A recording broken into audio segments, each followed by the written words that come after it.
that's going to fall. So the ball is bobbled. Now picked up and gets it back in. So it'll be a double for Abreu.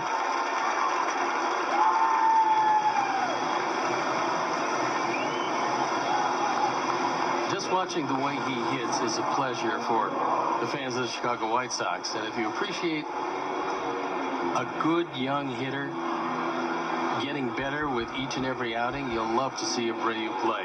He came in hitting .423. He's 2 for 2 with a run scored. And that young man is going to put up some numbers that are going to be otherworldly. Here is Adam. He doubled and scored, knocking in a run back into first. If you're just hitting in, Eaton let it off, struck out. Then 5 consecutive hits. Cabrera, Abreu, LaRoche, Garcia, and Ramirez. Well, he's going to have more protection this year than he certainly had last season. This high pop-up.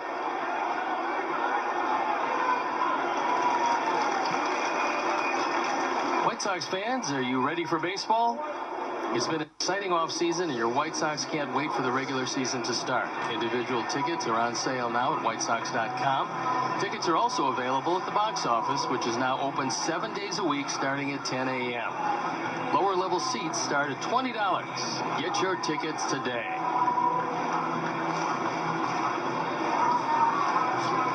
Here's Garcia. Avi knocked in a run with a single up the middle.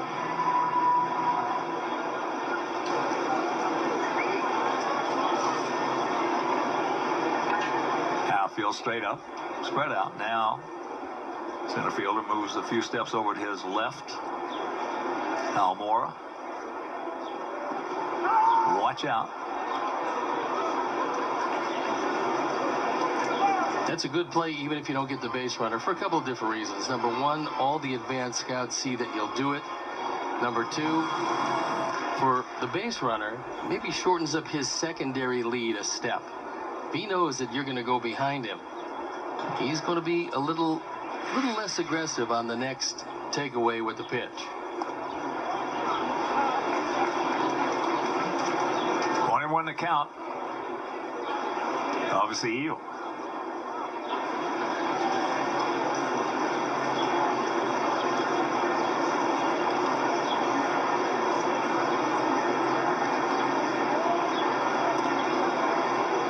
That's high. You came back from a lot of injuries during the course of your career. Do you think there's any psychological remnants of the injury that he sustained last year, or is he at the point now where he feels good enough where it's a non-factor? Well, actually, I only had one. That's when I broke my leg and dislocated my ankle. And I'll tell you what, I think he's over it, sure. That diving tore his labrum. But when you coming back, I don't care. Every time I've ever talked to somebody about it or seen it, there's always a little hesitation. You just don't know. And for pitchers, of course, you being a pitcher, you had some injuries. Yeah. And when you come off one, letting it go is hard to do. Well, you have to get to the point, and I know in his case it might be hesitation on a ball that's going to be in front of him, whether he should go at it or stop and pull up. That's an indecision that is not going to go away. For a pitcher, you just have to come to the realization if your arm falls off, it falls off. There's a base hit. Now they're going to hold him. Now he's going to go through it. Here's the throw. And he doesn't get it. The ball gets away. So it's a 4-2 Sox lead.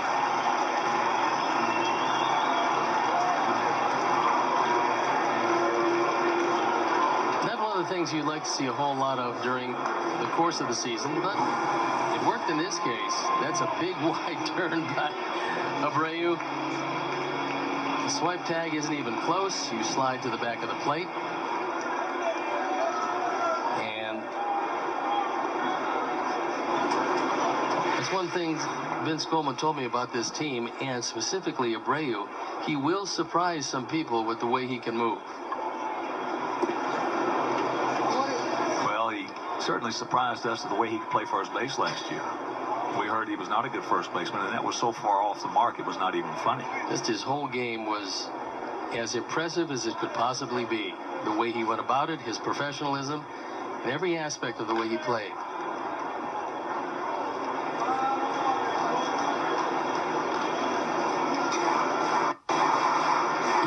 scouted like so many of these young Cuban players had come up. And he wasn't one of the younger ones, but you get scouted on your abilities. And his abilities were quite obvious as far as hitting the baseball, hitting it a long way, and doing everything that you have to do offensively. But then you look at the overall game, and you realize just how impressive he was in handling himself all year. And they get him. Perfect throw by the veteran, Ross.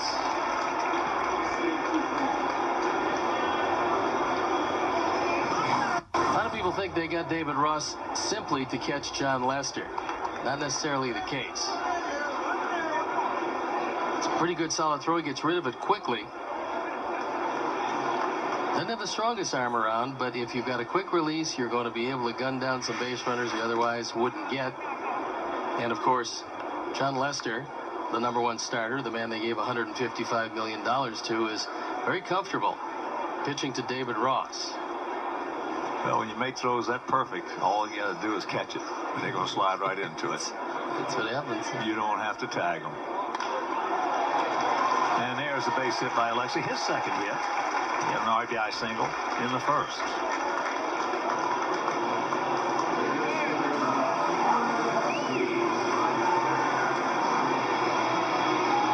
That'll bring up Gillespie. 0 for 1, popped up to short. No, it's going to be a great summer in Chicago for baseball. We're going to be good. We're real good. The Cubs are going to be good. It's going to be just a fun time.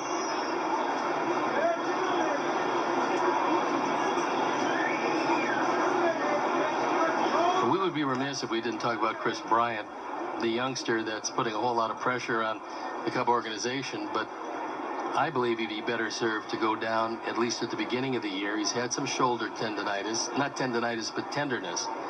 And he played in a B game yesterday, hit what would have been his 7th home run of the spring. I'm not sure if they're counting B games or not, but 7 home runs at this juncture is pretty impressive. And the youngster has can't miss written all over him at 43 home runs, led the minor leagues in home runs last year. He's going to be a major league star hitter. The question is at what position. The Cubs certainly hoping it's third base, but if not, it'll be probably right field. Oh, he got a cookie right there. Pops it up. And that will be the 3rd out. So we come up with 1. We'll go to the 4th. We lead at 4-2. Right now, let's go back to our downtown studios and Jen Latta. Thank you very much, guys. Well, you saw Avi Garcia on the base paths out there. He looked at old pictures of himself recently and was not real happy about it. He had rehabbed his shoulder, of course, and that had left him out of shape. So a strict no diving policy wasn't the only difference in his routine for the upcoming season. The White Sox outfielder also tweaked his diet and beefed up his workout routine with the help of Director of Conditioning Alan Thomas. CSN Chicago was there during one of their sessions. Let's do it. Let's do it. Stab him first. Push it. 8.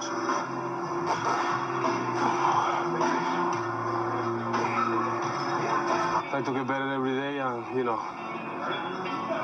do my best to get ready for the season. Today we're just doing upper body. So all our upper body lifts. Start out with a warm-up just to make sure we're taking care of all the stuff from last year's injuries and stuff like that, to make sure that's good and tight. And just this normal workout that everybody's doing today. Just today's a typical Friday upper body. I like to do stuff with him just to make him stay long and lean, so not so bulky, because he can get bulky real quick.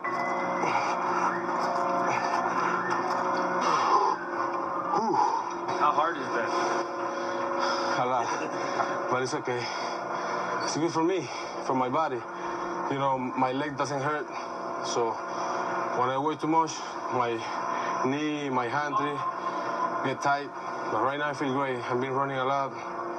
Fly balls, ground ball, everything's going good. We don't want him to move to first base yet. No, maybe 14 years. Yeah. But not right now, I'm too young. Yeah. Young guy. Yeah. My man, hey. Yeah. It's my man right here. Good kid right here.